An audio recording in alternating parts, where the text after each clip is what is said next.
Hello guys, இன்றைக்கி நம்ம கேக்கு set பண்ணுறதுக்காக நாகர்கோயில் தான் போக போகிறோம். ஒரே மேரேஜில் வந்து 2 வெட்டிங் கேக் செட் பண்ண போகிறோம். ஒன்று வந்து நம்ம ஸ்பேஸர் இன்க்ளூட் பண்ணி பண்ண போகிறோம். இன்னொன்று வந்து என்னோடய ட்ரீம் கேக், அதுலேயே வந்து 4வது ஆர்டர். ஸோ ரொம்ப ஹாப்பியாக இருக்குது பண்ணுறதுல. சின்ன சின்ன சேஞ்சஸ் தான் கொண்டு வந்துருக்கோம். கேக் எப்படி நம்ம செட் பண்ணியிருக்கோங்கிறத வந்து அங்கே போய் பார்க்கலாம். இந்த கேக் செட் பண்ணுறதுக்காக நானும் அப்பாவும் தான் போக போகிறோம். செட்டிக்குளத்துலேருந்து பீச் ரோடு போய் ரொம்ப உள்ளாடி போக வேண்டியது இருந்தது. ஸோ எப்படியோ அங்கே போய் ரீச் ஆனதுமே நான் வந்து கேக் செட் பண்ணுறதுக்காண்டி ஆரம்பிச்சிட்டேன். இந்த கேக்கை செட் பண்ணுறதுக்குள்ளாடி நான் ஒரு வழி ஆகிட்டேன். ஏன்னா அங்கே ரொம்ப க்ரௌடாக இருந்தது. ஸோ செட் பண்ணுறதுக்கு ரொம்ப கஷ்டமாக இருந்தது. டேபிள் வர ஹைட்டாக இருந்தனால கொஞ்சம் ரிஸ்க் எடுத்து தான் செட் பண்ணுற மாதிரி ஃபீல் ஆச்சு. ரொம்ப கஷ்டமாக இருந்தது என்னென்னா, நான் ஒரு வழியாக கேக் செட் பண்ணிட்டு இருப்பேன், இன்னொரு வழி ஆட்கள் வந்துட்டு இருப்பாங்க. ஸோ மூவ் பண்ணி நின்று வெயிட் பண்ணி தான் கேக் செட் பண்ணுற மாதிரி இருந்தது.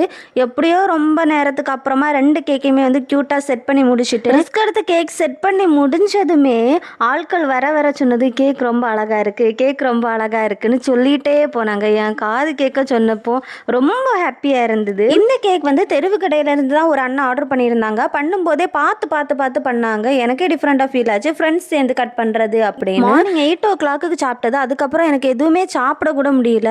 ஸோ ரொம்ப பசியில் தான் அங்கே போயிருந்தேன். தண்ணி மட்டும் கிடைச்சா போதுன்னு தான் தோணிகிட்டே இருந்தது. ஆனால் அந்த அண்ணா வந்து கம்பல் பண்ணி வெயிட் பண்ணி எங்களை வந்து சாப்பிட வச்சு எங்களை ஹாப்பியாக வந்து வீட்டுக்கு அனுப்பி விட்டாங்க.